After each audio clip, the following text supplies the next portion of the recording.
Minecraft speedrunning has a bit of a cheating problem, and it just got worse. Not because there's a clear uptick in cheating, but because the methods of detection have gotten absolutely insane. On April 26, 2019, NicoCraft HD shared a groundbreaking speedrun that beat the former world record in the Setsi Glitchless Peaceful category by 47 seconds. 4 years, 4 days, and 11 million YouTube views later, it was revealed to the world by ElliotX that Nico had spliced his run, and the proof was hiding in plain sight all along. You see, a player can never lose hunger on Peaceful, but saturation, the effect that determines how fast the player loses hunger, can still go down, and when it drops below a certain point, the hunger bar starts shaking. These shakes take place precisely every 3.05 seconds, and since most food requires hunger in order to eat, the only way to stop the shaking on Peaceful mode is by consuming a golden apple. In NicoCraft's run, the first hunger bar shake took place after 30 seconds of gameplay, and it didn't stop until he reached the end dimension, when it stopped for the first 34 seconds of the end fight, despite him not eating a golden apple.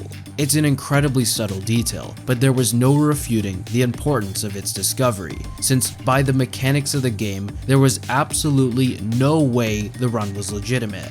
So, fake run, end of story, right? Wrong, because as it turns out, this discovery by Crafter Dark was quite versatile, since multiple other cheaters have been caught with the same method, one of them at one point being the second place time after NicoCraft. As the saying goes, when it rains, it pours. And on April 30th, 2023, when all of this was revealed to the world, it was pouring. But then the plot thickened, because mere hours after I posted my video going through the NicoCraft situation, I received a comment. I cheated 2 RSG world records in 2019 too.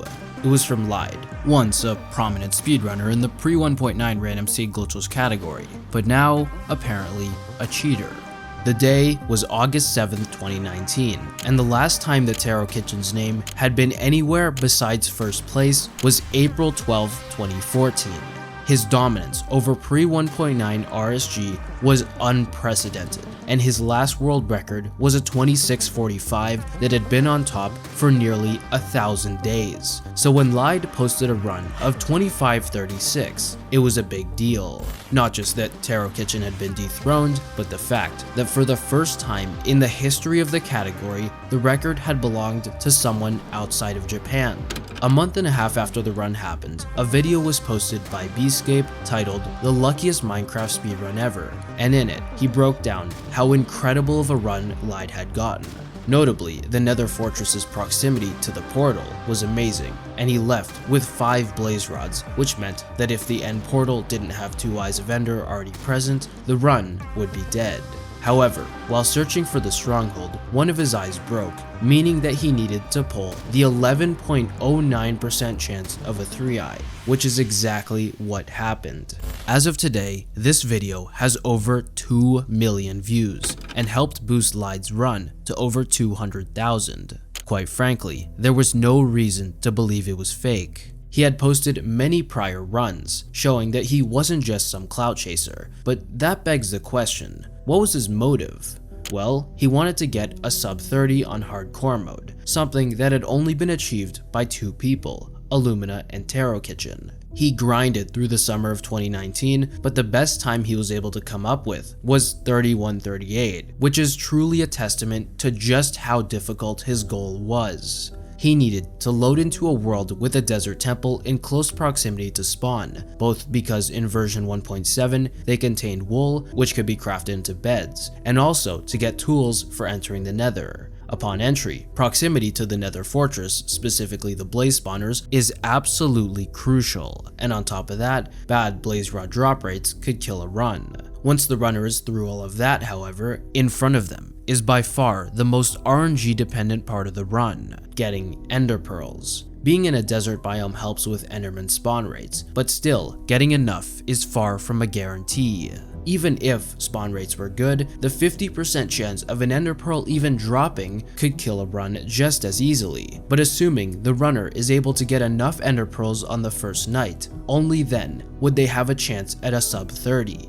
Lide was able to get 13 endermen to spawn and 10 ender pearls to drop, with plenty of time to spare in the night. So now that he was over that hump, he could rest easy knowing that given how he only had gotten 5 blaze rods and one of his eyes broke, there was an 11% chance that he'd even be able to enter the end. As you already know, however, he got the required luck and went through the portal at 22 minutes, where only one creature stood in the way of the credits. It's easy to understand how someone could get frustrated when speedrunning Minecraft, and while some people would either quit or keep grinding, Lide looked to less than legitimate options. With a seed he had already scouted, he began the run, and in hindsight, it makes a lot more sense why he only got 5 rods. He knew the end portal would have enough eyes. When day turned to night and he started killing endermen, he got ender pearls so quickly that he decided to purposely dig down for the stronghold in the wrong place in order to kill time, because his goal was not to obliterate the record. He planned on faking 5 to 10 runs and improving his times by around 30 to 60 seconds each in order to make it appear as a natural PB progression.